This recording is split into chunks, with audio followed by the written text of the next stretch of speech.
Vavaky sika rehetra tompoko. Andriamanitro miantso anao izay mangataka aminao amin'ny alalan'i Jesosy Kristy zanakao. Mba ho sokafanao ny sofinay ahafahanay miaino ny teninao sy ny fonay ahafahanay mitahiry ary miaina ny teninao. Amin'ny anaran'i Jesosy Kristy tomponay. Amen. Ten'Andriamanitra zay anjarantsika amin'izao dia araka ny Jakoba 1:2 hatramin'ny 5:20 izay mivaky toy izao amin'ny anaran'i Jesosy. Faoko mpakatoy ny teny anareo fa aza piainy fotsiny ihany ka mamitaka ny teny anareo, fa raha misy piainy ny teny nefa tsy makatoy dia toy ny olona mizany tarehany eo amin'ny fitaratra izy, fa mijery ny tenany izy dia lasa ary miaraka amin'izay dia adino ny tarehany. Fa izay mandinika ny lalàna tanteraka dia ny lalàn'ny fahafahana ka maharitra amin'izany raha tsy piainy manadio fa mpanao ny asa dia ho sambatra amin'ny asany izany olona izany. Ray masina ho manamasinanay amin'ny fahamarinana, ny teninao no fahamarinana. Amen. Fanaotsika matetika riavana ny mijery ny fitaratra. Eo zay mijery maimaika raha somary ny fatara ny fialana eo an-trano. Eo reo zay mijery maka fotoana mihitsy ka afa-po vao miala eo. Misy koa nefa zay mijery fa tsy afa-po ary te hamaky ilay fitaratra azy noho ny fahitany tarehany sy ny vatany, tsy araka izay iveriny fa tokony ho izy. Ny tanjony amin'ny fijerentsika fitaratra na ny antony dia ny halalatsika sy hafantarantsika ny tenatsika. Izany fahafantarantena izany dia ny ezantsika olombelona atao mandrakariva. Anisan'izay naporisika izany ilay filôzofy grika antsoina hoe Sokraty. Araka ny teniny hoe fantaro ny tenanao. Ary ao anatin'ireo siansa momba ny olombelona dia miezaka hitondra izany fampahafantarana sy fahalalana momba atsika olombelona izany. Fanontaniana dia izao hoe marina sy azo antoka ve ireny fahalalana rehetrareny, sa toy ny fitaratra manjavozavo ihany, fitaratra tsy mamiratra na koa fitaratra tritra na vaky. mampitamy fanazava-kevitra ary Jakoba ka milaza fa ny mpiain'ny teny nefa tsy pakato de toy ny olona mizany tarehany eo amin'ny fitaratra izy fa mijery ny tenany izy de lasa ary miaraka amin'izay dia adino ny tarehany. Fakatoavana fanatanterahana fiainana amin'ny tenin'Andriamanitra. Tsapany mino fa te hiaina amin'ny tenin'Andriamanitra izy nefa maro ny sakany ivelany sy ny adi-panahy ao anaty zay hatreny amin'izany.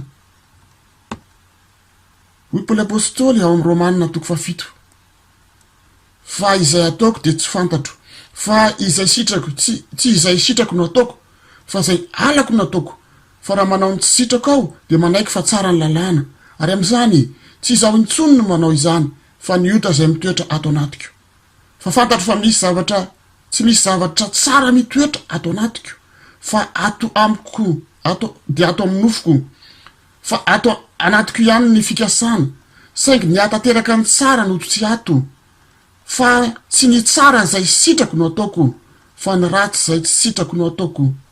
Fa raha ny tsy sitrako no ataoko de tsy izaho intsony no manao izany fa ny ota izay mitoetra ato anatiko. Koa hitako izao lalàna izao, raha tanao ny marinao dia ato amiko ihany ny ratsy, fa mankasitraka ny lalàn'Andriamanitra aho araka ny toetra anaty, nefa mahita lalàna hafa momba ny tenako aho miady amin'ny lalàn'ny saiko ka mampabo ahy ho amin'ny lalàn'ny ota izay ao amin'ny momba ny tenako. Manelingelina sy mamepetra ny fahafahantsika olombelona ny lalàna amin'ny ankapobeny ka mahatonga antsika anohitra sy andika lalàna. Tsy miatoka ny fahafahana ny lalàna noho ny mampanota ny olona, satria ny mpanota dia miaina amin'ny fahotany sy ny filany, ka ny lalàna aminy dia mamoroporotra tsy manakatsakana azy tsy hiaina malalaka amin'izay tiany atao, ka fikomina no asetriny an'izany. Toy izany koa isika kristianina manoloana ny tenin'Andriamanitra. Ilay olona taloha anaty na ilay nofo mampanota dia manohitra ny lalàn'Andriamanitra ary fahadalana aminy ny teny ny amin'ny filazantsara. Kanefa ilay olom-baovao ao amintsika kosa mankasitraka ny lalàn'Andriamanitra. Mba hiainana sy ankatoavana ny tenin'Andriamanitra dia mila miady amin'ny nofo mampanota isika. Nefa aoka tsy ho latsaka amin'ny fatokisa-tena ka andeha amin'ny heritsaina sy ny fiezana ataotsika amin'izany. Zany matetika rehefa tojo no teny tahaka izay lazain'i Jakoba hoe fa izay mandinika ny lalàna tanteraka dia lalàn'ny fahafahana ka maharitra amin'izany raha tsy mpiainy manadino fa mpanao ny asa de ho sambatra amin'ny asany izany olona izany. Sy ny andiny toko 2:20 manao hoe tsy fantatrao vary olom-pona fa tsy vanona ny finoana tsy misy asa. Toa miresaka ny sy manasongadina ny asa sy ny fankatoavana ny lalàna. Toa miresaka ny fahendren'olombelona momba ny moralisma i Jakoba amin'izany. Lotera dia niantso ity boky tia ho epistiliny mololo, izany hoe manakona an Jesosy to an Jesosy zazakely na ry taopina anambilona. Rehefa dinenina akaiky anefa dia izao ny fizotry ny teny lazain'i Jakoba. 5 ary raha misy aminareo tsy manam-pahendrena, aoka izy angataka amin'Andriamanitra izay manome malalaka ho an'ny olona rehetra sady tsy mandatsa ary omena azy izany. 7 ny fanomezan-tsoa rehetra sy ny fanomezana tanteraka rehetra dia avy any ambony ka midina avy amin'ny ray ny fahazavana izay tsy misy fiovaovana na aloka avy amin'ny fiodinana. Ny fahendrena avy any ambony avy amin'Andriamanitra no resahany izay homen'Andriamanitra ka tonga ao amintsika amin'ny alalan'ny teny izay miteraka sy mitondra famoronam-baovao ao ampiny. 20 tamin'ny sitrapony ny terahany antsika tamin'ny teny fahamarinana mba ho sandatry ny zavatra noforoniny isika. Ny aizatsika miaina ny tenin'Andriamanitra dia tsy vitatsika amin'ny hery sy ny fizahana na ny sitrapo tsara ananatsika zany fa Andriamanitra no miasa ao amintsika manefa izany. Manome dingana amin'ny fampitohy Jakoba mba antaterahana zany fiainana ny ten'Andriamanitra izany. Ny fiainona amin'ny sofina, tsy manohitra ny fiainona velively Jakoba, fa ny fiainona fotsiny ny orarany. Fa vao mainka izy mampirisika ny amin'ny fiainona araka ny 9:20. Fantatrareo izany raha la malalako kanefa ny olona rehetra aoka halady iaino. Isika piny dia mila aingana mazoto ty eno maka fotoana mihitsy ianona ifatoka itsakitsakona sy saintsainana ny ten'Andriamanitra ny mifanohitra am'izany mantsy ny fakapanazy na hazo ny kristianina anratany Jakoba eto. Kristianina avy amin'ny jiosy ireo fony izy ireo naaraka ny finoany mahajiosy azy dia niezaka sy nakatony lalàn'Andriamanitra tambany lalàna izy ireo. Ary rehefa tonga kristianina izy nino an Jesosy Messia dia ny mifanohitra an'izany tanteraka no nahazo an'izy ireo fa toa nanajanona tsy niaina intsony tamin'ny lalàna sy ny asa tsara, niaina tamin'ny finoana tsy misy asa araka izay hita eo amin'ny 2:20. Lazainy Jakoba fa famtahatena izany, fiainona fotsiny ihany izany, fa ny fiainona izay atoriny Jakoba atsika dia izao ny fiainona aingana ny tenin'Andriamanitra na ny ampiangonana na ao tokantrano na aiza toerana afahantsika mandray ny ten'Andriamanitra dia tokony ho aingana amin'ny fiainona ten'Andriamanitra ny kristianina. Mila manokana fotoana isika ary manana toerana izay ianona ny ten'Andriamanitra tahaka ny Maria izay nipetraka teo amin'ny tongotry Jesosy araka ny Luka 10:7-30. Ny sofina ho an'izay tsy marenina fa mandeha tsara no hivatana amin'ny teny izay manatsofina ho eto miaino aoka izy iaino izay lazainy mifanahy amin'ny fiangonana. Izany fitiavana miaino ny ten'Andriamanitra izany dia tsy hijanona ho fiainona fotsiny ihany toy ny fijerevana fitaratra ka rehefa miala eo dia manadino ny tarehany. Izany dia mpiaino manadino satria ny ten'Andriamanitra tsy mba fitaovana tahaka ny fitaratra izay ampiasaitsika, fa ny ten'Andriamanitra dia teny velona sy miasa, velona sy mahery ny ten'Andriamanitra ka maranitra noho ny sabatra roa lela ka manindrona hatramin'ny fampasarahana ny aina sy ny fanahy ary ny tonony sy ny tsoka ka mahay mamantatra ny eritreritra sy ny fisainany fo. Hebreo 5:12. Fa tsy mianatra ny filazany tsara aho fa en'Andriamanitra ho famonjeny izay rehetra mino zany amin'ny jiosy aloha dia vao amin'ny jentilisa koa. Romanina 2:5. Mifanaika amin'izany lazainy Jakoba eto ao amin'ny 9:20. Koa ary io ny fahalotona sy ny lolo-po rehetra ary ekeo amin'ny fahalemem-panahy ny tenina ambolena izay mahavonjy ny fanahinareo. Ny miaino tsara ny teny ary manaiky izany toy ny tenina ambolena izay mahavonjy ny fanahy, ny manaiky ny teny sy mandray azy dia mampisaraka tanteraka ny tenany amin'ny ota sy ny fahalotona araka izany, satria tsy mifamindran-dalana novinanoviana ny fiainam-pinoana sy ny fiainam-pahalotona. Ny finoana tsara ny teny dia miteraka finoana satria ny finoana dia avy amin'ny toriteny ary ny toriteny dia avy amin'ny tenin'ny Kristy. Lalàna sy ny filazany tsara no ambaran'ny teny, ireo no miasa ao amintsika mpiaino ka miteraka fahafantarantena fampanota isika ka tsy mifanaraka amin'ny lalàn'Andriamanitra ny fiainantsika, lavitra noho izay takian'Andriamanitra. Miasa toy ny fitaratra amin'izany ny lalàna, maneho ny ota, mamparibary fa tsy araka ny sitrapon'Andriamanitra ny fiainantsika, sitrapon'Andriamanitra izay tsara sady ankasitrahana no marina. Isika ny kristianina tao Beria rehefa nandre ny teny izay nitoreny Paoly sy Silasy dia nandray ny teny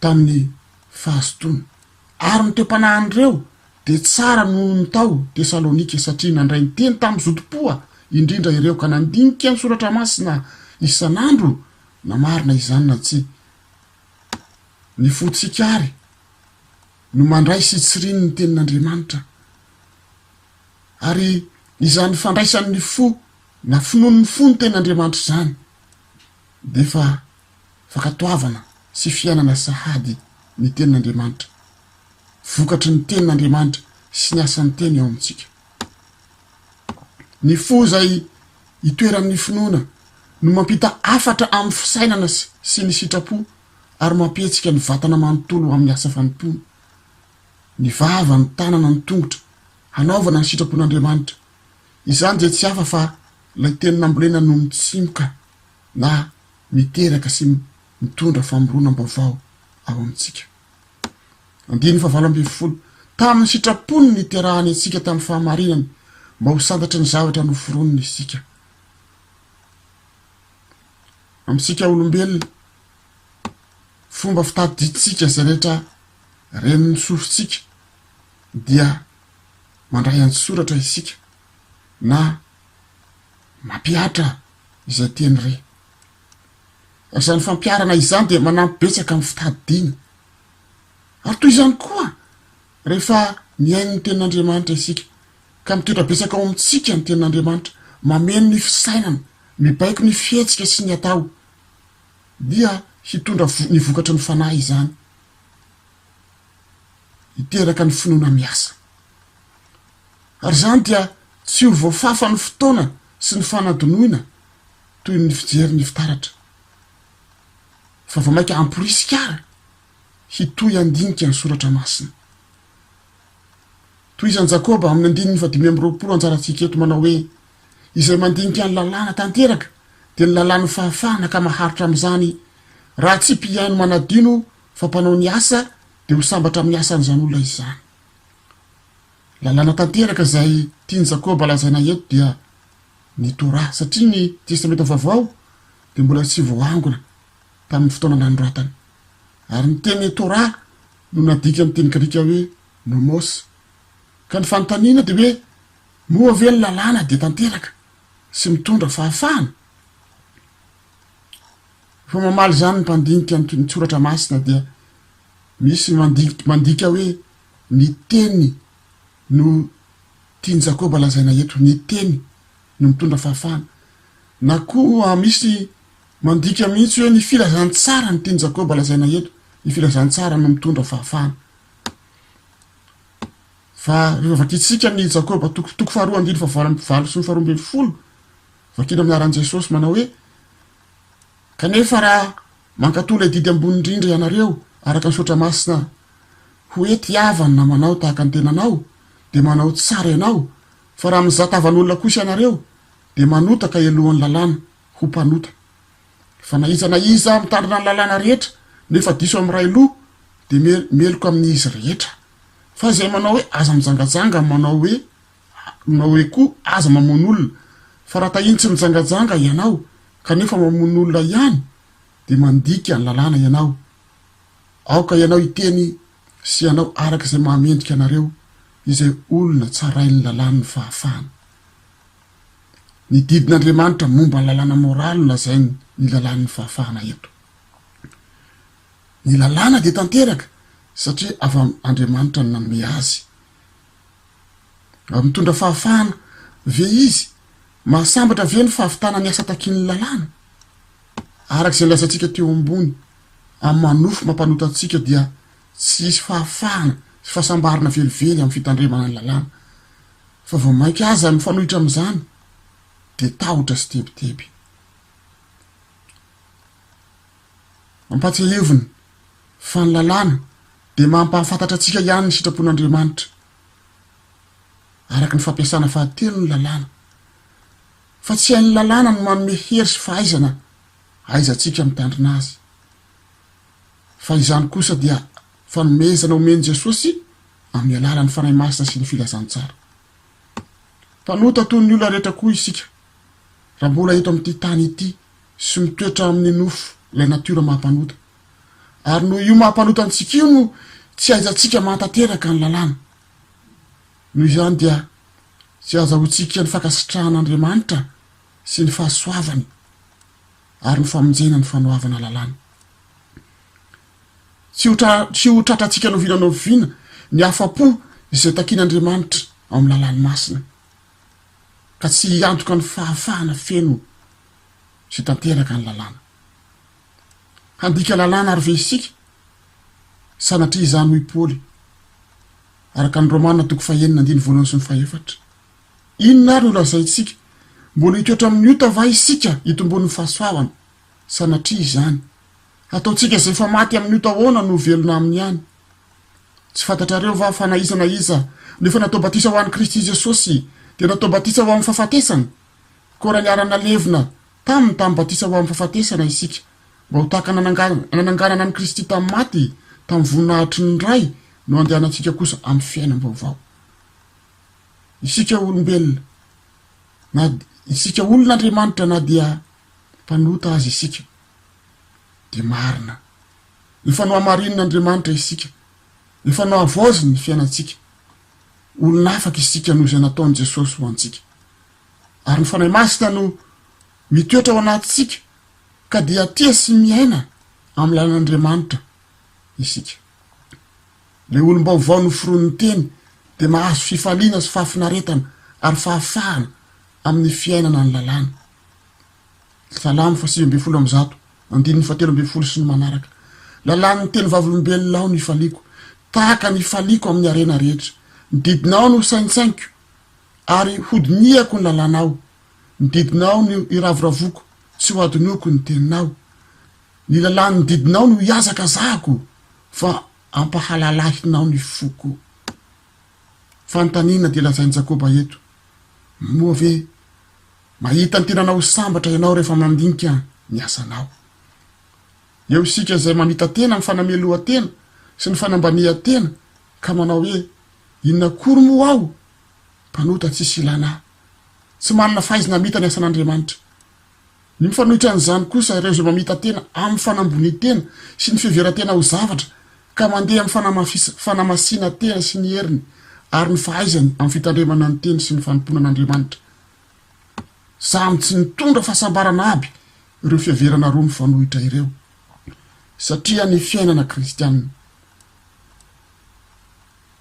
inona moa ny antony hianoantsika sy hianarantsika ny tenin'Andriamanitra dia mba hiainantsika aminy ny fiainantsika sy ny fankatovantsika dia tsy sika mampanotantsika no miezaka vita amin'izany fa ilay olom-baovao ao anatintsika Jesosy velona ao anatintsika voaomby miaraka amin'ny Kristy amin'ny hazo fijaliana aho ary tsy izaho tsony no velona fa Kristy no velona ao anatiko fa izay velomako ankehitriny amin'ny nofo dia velomako amin'ny finoana ny zanak'Andriamanitra izay efa tia ahy ka nanolotra ny tena ny amonjy ahy Galatiana 2:20 tomera amiko ary zaho aminareo tahaka ny sampana tsy mahay mamoho azy raha dia toy izany ianareo raha tsy miray amiko izao ny voaloboka ianareo ny sampany izay miray amiko ary zaho aminy dia mamobe izy fa raha misaraka amiko kosa ianareo dia tsy mahay manao na inona zao no 2:15 raha fehezina ny afatra mety ny ten'Andriamanitra amin'izao anjarantsika izao dia izao ry havana ahoana no hitandremantsika hankatoavantsika hiainantsika ny lalàn'Andriamanitra sy ny teniny ary ahoana no ahafahantsika manompo an'Andriamanitra manao ny asan'Andriamanitra izany ry havana dia azontsika avy amin'ny alalan'ny fienoana mitoy ny tenin'Andriamanitra ny fianarantsika ny tenin'Andriamanitra izany dia azontsika amin'ny alalan'ny fanekentsika amin'ny fahalemem-panahy ny tenin'ambolena ny finoana vaoam-po ny fahatokiana ny tenin'Andriamanitra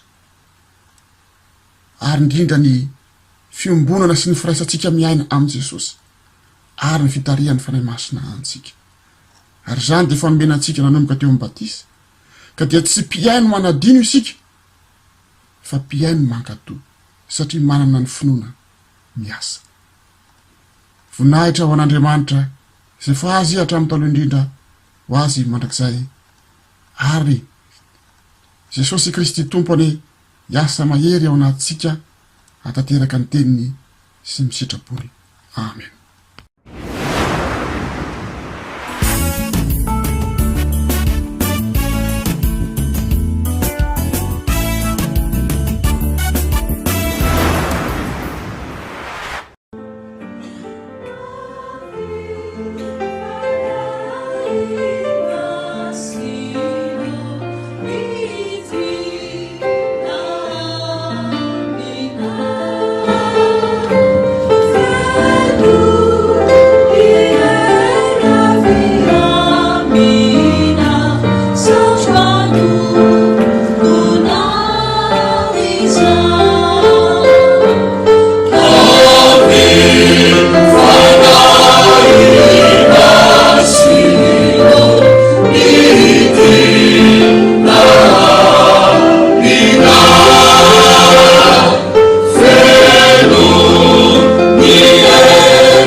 Ary aoka isika hifampandinika hampandroso ny fitiavana sy ny asa tsara.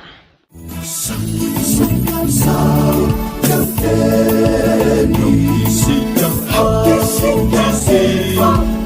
hampandroso hampandroso Fitiavana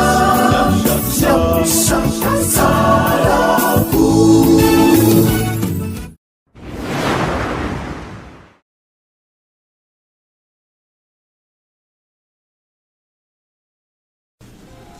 ZFLM full taona mari-pahatsiarovana t-shirt, polo, sweat capuche amin'ny endriny sy loko maro samihafa. Alefaso ny komandinao ao Antananarivo, ao Fianarantsoa, ao Ambatondrazaka ary ao Mahajanga.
ni Jesusi Shinefatoki hana Upare sila haja hana Biyasanika Zekia Pachamajani Hane aoka isika hifampandinika hampandroso miasa tsara sy Fitiavana Wandi olombelona manerana Ny Fitiavana ny Jesosy Tompo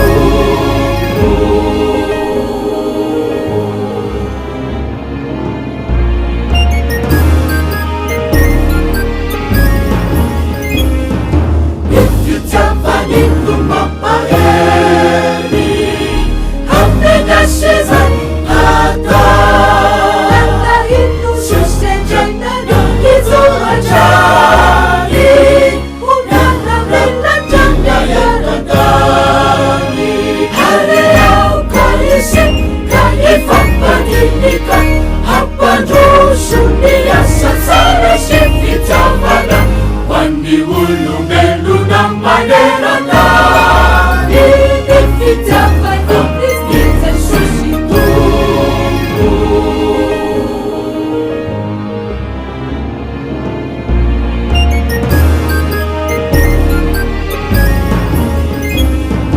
Isanganana vitoriteny Hameza totombiza Isika yanaka itorisana bara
SPFLME wetsanadina nanavina temirusuyani na mafyazizani miaritanuni asani famanulonaniatenamagina yanawanena tunetina simiswadiluni na ira ya kuri yasanafata marereza mamubasinane fanya tuniana manusufazane mutizane nejesusyangeni tugumanavo namyaratani nifarani farabulumenya nagarufudo nagermanova niasani.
sinanjara ayawe sirisinizaka nyachakunanigi davita kwandabi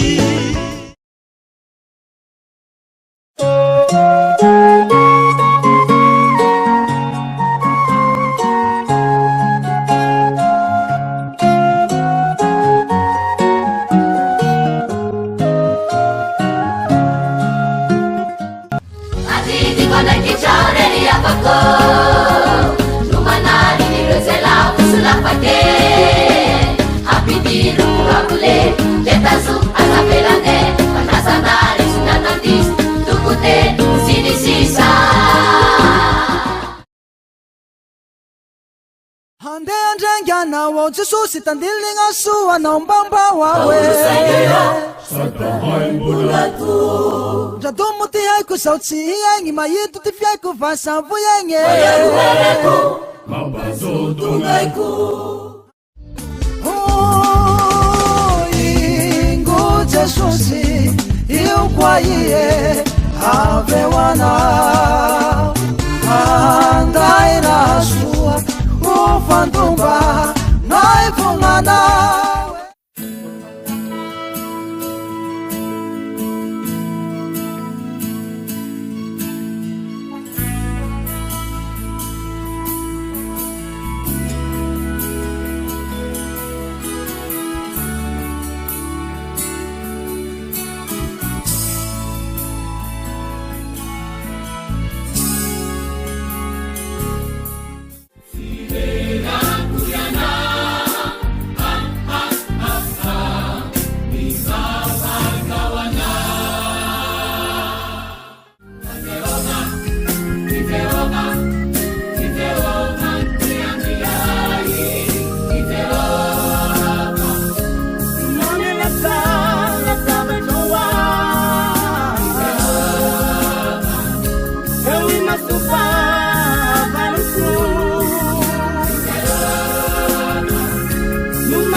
Anatin'ny fankalazan'ny fahatelopolo taona tanofa masina tao samy fotoana zao dia mikarakara tournoi natokana hoe sport fiterana natokana ho an'ireo sampana anaty fiangonana sampana fanatanjahantena ao anaty fiangonana izy io dia ho atao amin'ny faha 11 faha 12 ary faha 10 volana jona. Ireo karazana fanatanjahantena hita amin'io tournoi io dia ny basket ho an'ny lehilahy sy ny vehivavy, ny foot à 7 ho an'ny lehilahy ihany, ny volley mixte ary ny pétanque mixte ihany koa. Ny farafisoratana anarana dia amin'ny faha 12 volana Mai. Ho antsika izay maniry handray anjara amin'ny tournoi io dia manasa antsika contacter ny 034 08 871 74 na koa ny 033 12 626 80 na afaka mandefa MP amin'ny Facebook ny Zoaja Rakotonirina. Fotsy eo fa voafetra ny isan'ny ekipa raisina amin'ny tournoi io.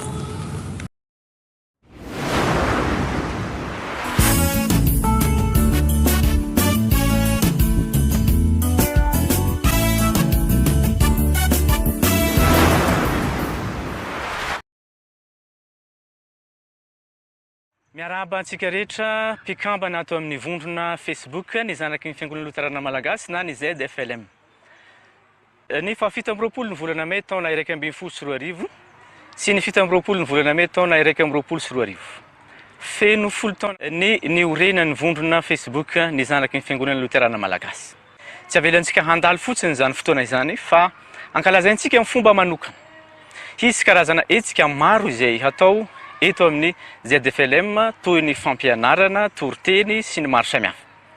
Ny faneva izay iorenany zao fankalazana izao dia ny anankiray tamin'izay nomenareo mpikambana ihany dia ny Hebreo 10:420. Hebreo 10:420 mivaky toy izao amin'ny anaran'i Jesosy. Aroka isika hifampandinika, hampandroso ny fitiavana sy ny asa tsara. Aroka isika hifampandinika, hampandroso ny fitiavana sy ny asa tsara.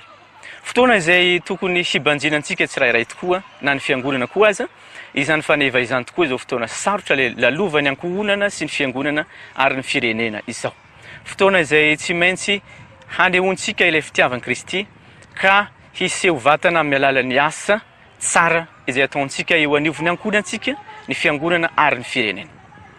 Ireto azy misy daty fitadidy izay tsy tokony ho adinontsika. Ny 17 ny volana May ka hatramin'ny 27 ny volana May taona 2024 no amaranana izany fankalazana izany.